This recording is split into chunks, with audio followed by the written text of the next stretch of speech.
तो नमस्कार दोस्तों हम विविध डिस्कस कर रहे हैं लूसेंट की वास्तुनिष्ठ सामान्य ज्ञान की जो बुक है दोस्तों, उसमें लास्ट में विविध है। तो ये विविध हमने सारा कंप्लीट कराया है। इस लेक्चर में हम प्रसिद्ध पुस्तकें डिस्कस करेंगे दोस्तों, प्रसिद्ध पुस्तकें डिस्कस कर रहे हैं। और ये पार्ट नंबर कौन सा है? 10 है। पार्ट नंबर 10 है। इसके पहले 9 पार्ट मैंने डाल चुका हूं दोस्तों। इस लेक्चर में हम 208 वे क्वेश्चन से डिस्कस करेंगे दोस्तों। इस लेक्चर में हम 208वें नंबर से डिस्कस करेंगे दोस्तों, क्योंकि पार्ट वाइज मैं बना रहा हूं, क्योंकि लंबा हो जाता है बहुत ज्यादा लेक्चर्स, है ना। तो यह लेक्चर मेरे द्वारा डिस्कस किया जा रहा है। My name is Vikram Khandelkar. 208वें नंबर का क्वेश्चन डिस्कस करते हैं। कोलंबो से अल्मोड़ा तक, कहां से कहां तक? कोलंबो से अल्मोड़ा तक व्याख्यान किसके अनुभवों पर आधारित है दोस्तों? तो कोलंबो से अल्मोड़ा तक के व्याख्यान स्वामी विवेकानंद के अनुभव पर आधारित है दोस्तों। किसके? स्वामी विवेकानंद के अनुभव पर आधारित है। यह किताब जो है पश्चिम से लौटने के बाद, स्वामी विवेकानंद जी जब पश्चिम से लौटने के बाद स्वामी विवेकानंद की भारत यात्रा और उनके अनुभवों का दस्तावेज है दोस्तों। इस किताब में वेदांत धर्म, भारतीय संस्कृति के प्रचार प्रसार के लिए देश भर के युवाओं का आह्वान करते हैं दोस्तों। साथ ही भारतीय समाज में फैले असमानता की भावना के प्रति लोगों की आगाह करते हैं दोस्तों इस किताब के जरिए, है ना। तो स्वामी विवेकानंद जी के बारे में आपको पता होना, स्वामी विवेकानंद जी का जन्म 12 जनवरी 1863 को कलकत्ता में हुआ था दोस्तों, कोलकाता में हुआ था। उनका असली नाम क्या था? इंपॉर्टेंट है। उनका असली नाम था नरेंद्र। उनका असली नाम था दोस्तों नरेंद्र नाथ दत्त, या नरेंद्र दत्त बोल सकते हैं, दत्त, नरेंद्र नाथ दत्त था दोस्तों, है ना। ये इनका जन्म एक बंगाली कायस्थ परिवार में हुआ था दोस्तों। उनके पिता का नाम विश्वनाथ दत्त था दोस्तों। तो कलकत्ता के उच्च न्यायालय के वकील थे दोस्तों, याद रखना है। जो काम की एक्स्ट्रा चीजें मैं बताते रहता हूँ, है ना। स्वामी विवेकानंद एक हिंदू आध्यात्मिक नेता और समाज सुधारक थे दोस्तों। उन्होंने भारतीय आध्यात्मिकता को पश्चिमी भौतिक प्रगति से जोड़ने की कोशिश की थी दोस्तों, है ना। इनके गुरु का नाम पूछा जा सकता है। इनके गुरु का नाम था रामकृष्ण परमहंस। इनके गुरु थे और रामकृष्ण परमहंस के शिष्य थे दोस्तों ये, है ना। उसके बाद दोस्तों इन्होंने 1897 में कोलकाता में रामकृष्ण मिशन की स्थापना की थी, ये पता होना। इसके अलावा इन्होंने 1893 में वो जो स्थापना की थी ना दोस्तों, उसका सन मैंने गलत बता दिया, 1897 है। 1897 में कोलकाता में रामकृष्ण मिशन की स्थापना की थी। और इन्होंने 1893 में शिकागो, अमेरिका के शिकागो शहर में हुए विश्व धर्म सम्मेलन परिषद में भारत का प्रतिनिधित्व भी किया था दोस्तों, याद रखना है। इसके अलावा इनकी मृत्यु कब होती है? तो 4 जुलाई 1902 को वेलूर मठ पश्चिम बंगाल में इनकी मृत्यु हो जाती है दोस्तों, ये याद रखना है ना। तो इतनी काम की जानकारी। इसके अलावा एक क्वेश्चन आते रहता है, इनका जो जन्म दिवस है जो दोस्तों 12 जनवरी।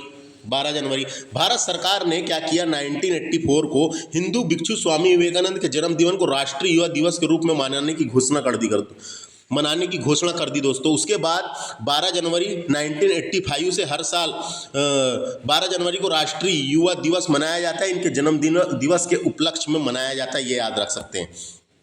और ये याद रख सकते हैं जो इनका वास्तविक नाम था नरेंद्र दत्त। तो इनको विवेकानंद की उपाधि किसने दी? क्वेश्चन आता है। स्वामी विवेकानंद को विवेकानंद की उपाधि खेतड़ी के महाराज थे एक, जिनका नाम था अजीत सिंह। खेतड़ी के महाराज जिसका नाम था अजीत सिंह ने दिया था दोस्तों। उनका असली नाम नरेंद्र दत्त था, ये याद रखना है।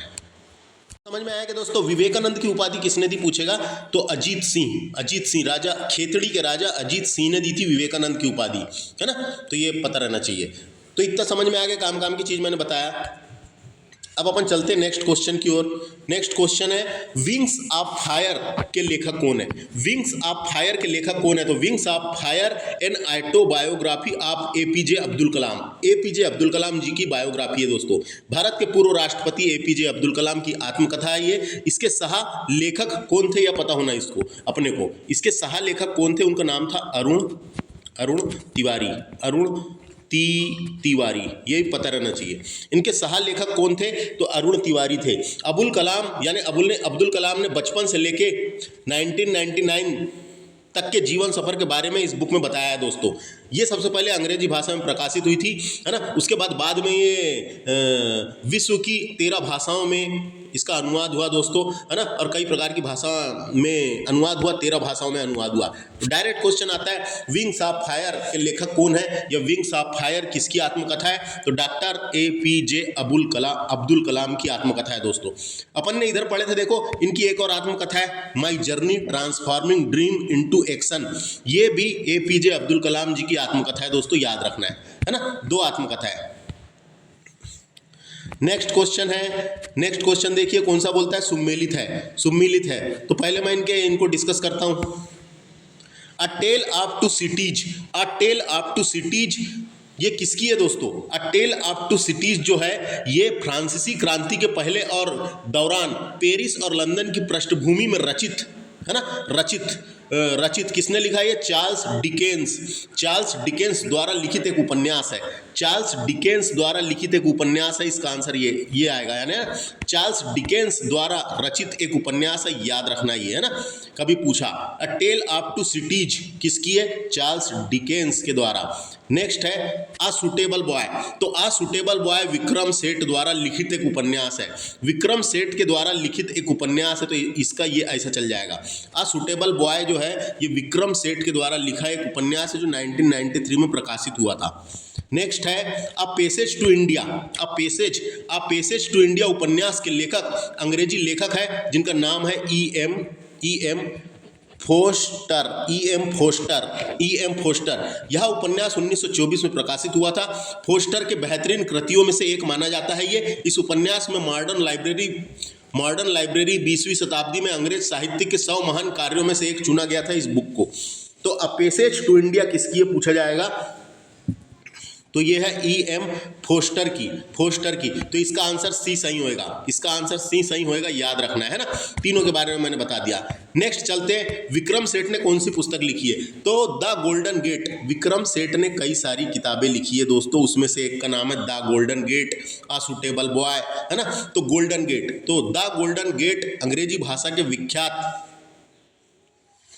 साहित्यकार विक्रम सेठ द्वारा रचित एक छंदोबद्ध उपन्यास है दोस्तों, जिसके लिए उन्हें सन 1988 में अंग्रेजी भाषा का साहित्यिक अकादमी पुरस्कार से सम्मानित भी किया गया था। इसके लिए, है ना, द गोल्डन गेट के लिए 1988 में अंग्रेजी भाषा के लिए साहित्यिक अकादमी पुरस्कार से भी सम्मानित किया गया था, याद रखना है।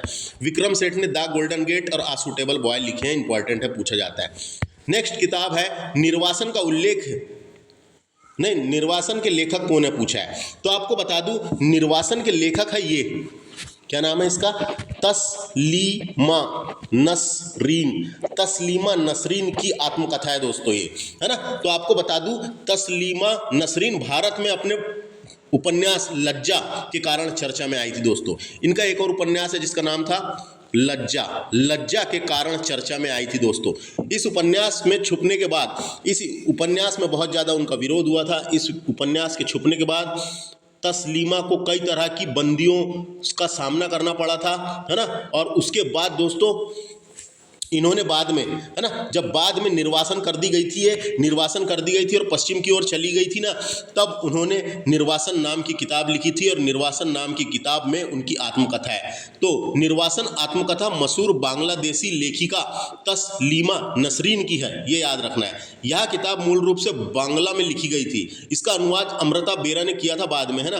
तो इससे तस्लीमा नसरीन की आत्मकथा का 7वां खंड बोल सकते हैं इसको। तो निर्वासन, तो क्या हुआ था इस किताब में, तस्लीमा ने अपने घर बांग्लादेश, कलकत्ता और भारत से निर्वासित होने के बाद पश्चिमी दुनिया के देशों में भटकने के बारे में लिखा है दोस्तों। जब वो पश्चिमी दुनिया में भटक रही थी इधर से निर्वासित होने के बाद, उसके बारे में इस किताब में बताया है ना। तस्लीमा ने यूरोप में 12 साल निर्वासन जीवन जीने के बाद भारत आने के बाद मुश्किलों का सामना करना पड़ा था लंबे समय तक, है ना। भटकने के बाद उन्होंने लिखा, तो इनमें उनके जीवन के बारे में पूरा बताया गया है दोस्तों। तो निर्वासन तो किसकी किताब है पूछेगा, तस्लीमा नसरीन की किताब है, बांग्लादेशी लेखिका, है ना, याद रखना है। और इनकी एक और किताब मैंने बता दिया, लज्जा। नेक्स्ट है, इनमें से कौन सा तमस नामक उपन्यास के रचयिता है? तमस, तो तमस उपन्यास के लेखक भीम साहनी है दोस्तों। कौन? भीम साहनी है, भीष्म साहनी एक भारतीय लेखक, अभिनेता और नाट्यकार थे, है ना, थे। तो इम्पॉर्टेंट है, तमस उपन्यास भारत के विभाजन के बाद की पृष्ठभूमि पर लिखा गया है दोस्तों। ये जो तमस उपन्यास है ये भारत के विभाजन के बाद की पृष्ठभूमि पर लिखा गया है। जब भारत विभाजन हुआ था, भारत का बंटवारा हुआ था, उसके बाद की पृष्ठभूमि पर लिखा गया है। इस उपन्यास में विभाजन के बाद भारत में हिंदू और सिख परिवारों की दुर्दशा को दिखाया गया है दोस्तों, और बताया गया है ना। और तमस उपन्यास को 1975 में साहित्यिक अकादमी पुरस्कार से भी सम्मानित किया गया, मिला था इसको 1975 में। ये उपन्यास को साहित्यिक अकादमी पुरस्कार भी मिला था, याद रखना। भीष्म साहनी का है तमस। नेक्स्ट है if God was banker. If God was a banker पुस्तक के लेखक कौन है?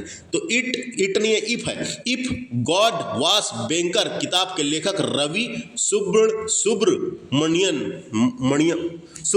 है दोस्तों, रवि सुब्रमण्यम है। यह किताब जो है जब ये बेंगलुरु में थे दोस्तों, और विदेशी बैंकिंग यूनिट में काम करते थे, विदेशी बैंक के रिटेल बैंकिंग यूनिट में काम करते थे। तो रवि सुब्रमण्यम की कहानी आमतौर पर विदेशी बैंक उद्योग की पृष्ठभूमि से रिलेटेड है। If God was a banker, है ना,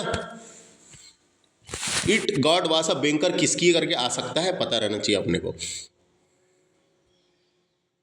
बस इतना ही याद रखना है। वैसे तो इफ गॉड वाज या वाज अ बैंकर किसकी पुस्तक है? तो ये रवि सुब्रमण्यम की पुस्तक है ना, रवि सुब्रमण्यम की पुस्तक है, इतना याद रखें। तो ये विदेशी बैंक के रिटेल बैंकिंग यूनिट में काम करते थे और उन्होंने लिखे ये बुक।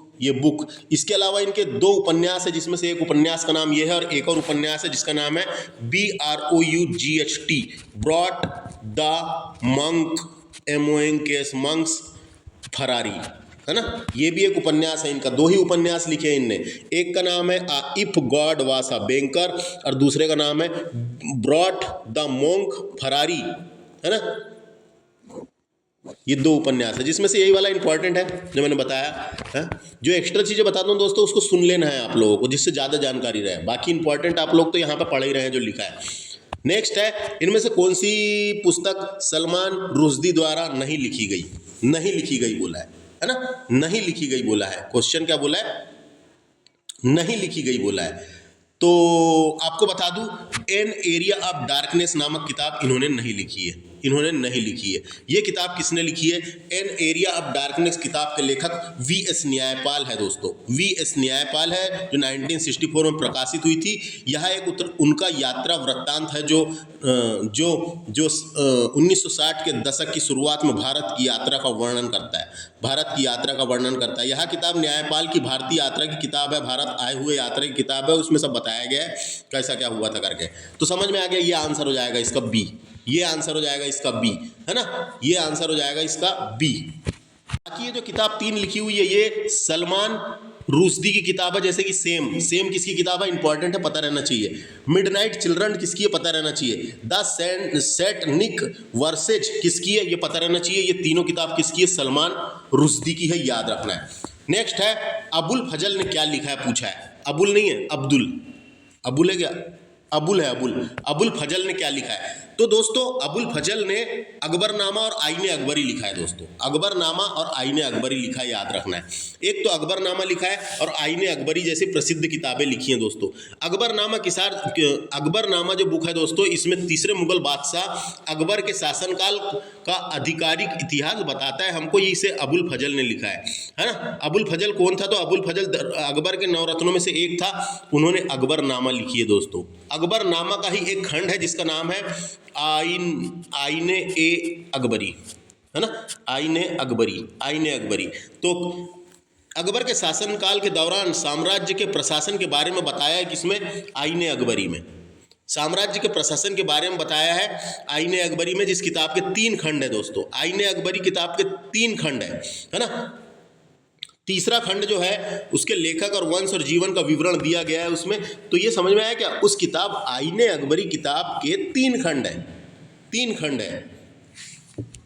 उसमें से तीसरा खंड का नाम, 3 खंड नहीं है दोस्तों, 5 खंड है। 5 खंड है उसमें, उस किताब में 5 खंड है, उसमें से तीसरे नंबर का जो खंड है उसका नाम है अकबरनामा। तो अपने को ये पता होना, कभी क्वेश्चन आया कि अकबरनामा किसने लिखा है, तो अब्दुल फजल ने। अब्दुल फजल इसके नवरत्नों में से एक था, इतना रहना चाहिए। ऑप्शन को भी डिस्कस कर लेते हैं अपन। बाबरनामा खुद बाबर ने लिखा है तुर्की भाषा में। हुमायूं नामा किसने लिखा है, तो हुमायूं नामा गुल बदन आएगा, बदन बेगम गुलबदन बेगम ने लिखा है दोस्तों। गुलबदन बेगम जो थी ये हुमायूं की सौतेली बहन, बाबर की लड़की और अकबर की बुआ थी, है ना, याद रखना है। नेक्स्ट है आलमगीर नामा किसने लिखा है, तो बता दूं आपको जानकारी के लिए, आलमगीर नामा जो है ये किसने लिखा है, ये औरंगजेब की आत्मकथा है दोस्तों, ये औरंगजेब की आत्मकथा है। इसको लिखा है मिर्जा मोहम्मद मिर्जा मोहम्मद काजिम ने औरंगजेब की आत्मकथा लिखा है, औरंगजेब के शासनकाल के बारे में उसमें वर्णित है, तो याद रखना है। हाँ, आलमगीर नामा किसका है, तो औरंगजेब की आत्मकथा है। किसने लिखा है, मिर्जा मोहम्मद काजिम ने लिखा है, याद रखें। नेक्स्ट पुस्तक है सचिन तेंदुलकर के द्वारा कौन सी आत्मकथा लिखी गई है, यानी कौन सी पुस्तक लिखी गई है, तो प्लेइंग इट माई वे या भारतीय क्रिकेटर सचिन तेंदुलकर की आत्मकथा है दोस्तों। भारतीय क्रिकेटर सचिन तेंदुलकर की आत्मकथा है, और इसको लिखने में मदद की थी जिसका नाम था बोरिया मजूमदार सलाहकार रहे हैं उनके, नाम आता है, याद रखना है, नाम आता है, कभी कभी पूछ लिया जाता है ना, ऐसा पूछ लेता है। प्लेइंग इट माई वे नामक पुस्तक के सह लेखक कौन थे, तो बोरिया मजूमदार सह लेखक थे, और बाकी लिखा तो सचिन तेंदुलकर ने। सचिन तेंदुलकर की आत्मकथा का नाम है, इतना याद रखें, है ना। नेक्स्ट है, ऑप्शन को भी डिस्कस कर लेते हैं दोस्तों। जैसे कि बात करें इंडिया ऑफ माय ड्रीम्स पुस्तक के लेखक कौन है, तो ये महात्मा गांधी ने लिखे हैं, याद रखना है। इसके अलावा अनटोल्ड स्टोरी किसकी पुस्तक है, तो ये मोनिका अली की पुस्तक है, मोनिका अली की पुस्तक का नाम है। ट्रेन टू पाकिस्तान किसकी पुस्तक है, तो ट्रेन टू पाकिस्तान खुशवंत सिंह की पुस्तक है, याद रखना है, खुशवंत सिंह की। नेक्स्ट बात करते हैं अपन, नेक्स्ट क्वेश्चन है ए बेटर इंडिया अ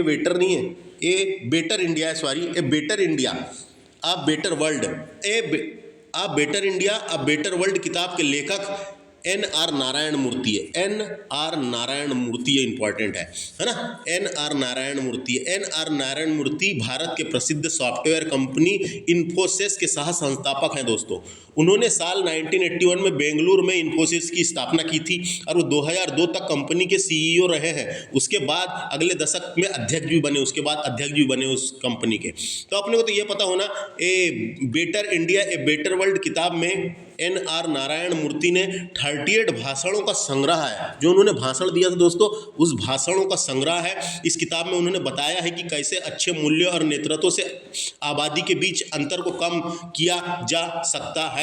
साथ ही उन्होंने कहा है कि गरीबी से निपटने का एकमात्र समाधान अच्छी आय वाले रोजगार पैदा करना है, याद रखना है, ये याद रखना है। तो किसका है पता चल गया अब better India better world NR Narayan की पुस्तक है, याद रखना है। नेक्स्ट बात करेंगे अपन, नेक्स्ट पुस्तक है इनमें से कौन सा सम्मिलित नहीं है, तो इसका आंसर हो जाएगा ये कर्पूर मंजूरी, क्योंकि हर्ष ने नहीं लिखा है, कर्पूर मंजूरी हर्ष ने नहीं लिखा, ये इसमें लिखते नहीं बनता ढंग से, राज्यशेखर है ना, राज्यशेखर ने लिखा है दोस्तों। कर्पूर मंजूरी संस्कृत के प्रसिद्ध नाटक और काव्य मीमांसा राज्यशेखर द्वारा रचित प्राकृत का नाटक है दोस्तों, एक प्रकार का है ना। प्राकृत भाषा की विशुद्धि साहित्यिक रचनाओं में कृति का विशिष्ट स्थान है। तो कर्पूर मंजूरी पूछा कभी किसने लिखा है, तो कर्पूर मंजूरी राज्यशेखर ने लिखे हैं। राज्यशेखर ने लिखे हैं, याद रखना है। ये तो पता ही है आपको, मालविका अग्निमित्रम कालिदास ने लिखा है। मुद्रा राक्षस के लेखक विशाख दत्त है ना। इसके अलावा ये जो लिखा हुआ है, क्या नाम है ये, सौंदरानंद नामक महाकाव्य को संस्कृत कवि और बौद्ध दार्शनिक अश्वघोष ने लिखा है दोस्तों, अश्वघोष। तो अश्वघोष याद रखना है ना, अश्वघोष ने। अशोक घोष। तो क्या नाम है इसका, याद रखना है, ये अशोक घोष का इंपॉर्टेंट है, सौंदरानंद अशोक घोष ने लिखे हैं, याद रखना है। तो इसका आंसर ए सही हो जाएगा। नेक्स्ट है the problem of the East, यानी the problem of the Far East, है ना, problem of the Far East किसने लिखा है? तो दोस्तों ये लॉर्ड कर्जन, जो लॉर्ड कर्जन है ना, CURGON, कर्जन, लॉर्ड कर्जन के द्वारा लिखा गया है दोस्तों। लॉर्ड कर्जन अपने भारत के वायसराय थे, तो जो वायसराय बना हुआ था दोस्तों, तो उस टाइम पे इसने एक बुक लिखा था, तो ये बुक का नाम रखा उसने the problem of the Far east, east, है ना, the problem for the east. इससे इतना ही याद रखना है, लॉर्ड कर्जन के बारे में इसने लिखा है, बस। नेक्स्ट है भारत एक खोज पुस्तक, अहमदनगर किला जेल में कारावास के दौरान लिखी गई थी, तो भारत एक खोज किसने लिखी है? तो दोस्तों भारत की खोज किताब को पंडित जवाहरलाल नेहरू ने अहमदनगर जेल में लिखी थी। पंडित जवाहरलाल नेहरू ने कहाँ लिखी थी? अहमदनगर जेल में लिखी थी। कहाँ लिखी थी? अहमदनगर जेल में लिखी थी दोस्तों। क्या हुआ था दोस्तों, मैं बताऊं आपको, 7 अगस्त 1942 में बंबई में हुए अखिल भारतीय कांग्रेस कमेटी की बैठक में पंडित जवाहरलाल नेहरू ने ऐतिहासिक संकल्प भारत छोड़ो की क्रियान्वित करने का लक्ष्य निर्धारित किया था। तो 8 अगस्त 1942 को उन्हें और अन्य नेताओं के साथ गिरफ्तार कर अहमदनगर किले में जेल में बंद कर दिया गया था, है ना। तो ये भारत छोड़ो आंदोलन कर रहे थे, इसलिए उनको जेल में डाल दिया गया था, अहमदनगर के जेल में। तो वहीं जेल में इनने एक किताब लिख डाली जिसका नाम था भारत एक खोज। डायरेक्ट क्वेश्चन आता है किसने लिखी, याद रखना है। जेल का नाम भी याद रखना है, किले का नाम, या ऐसा क्वेश्चन कई बार बन चुका है। नेक्स्ट बुक है एंड देन वन डे,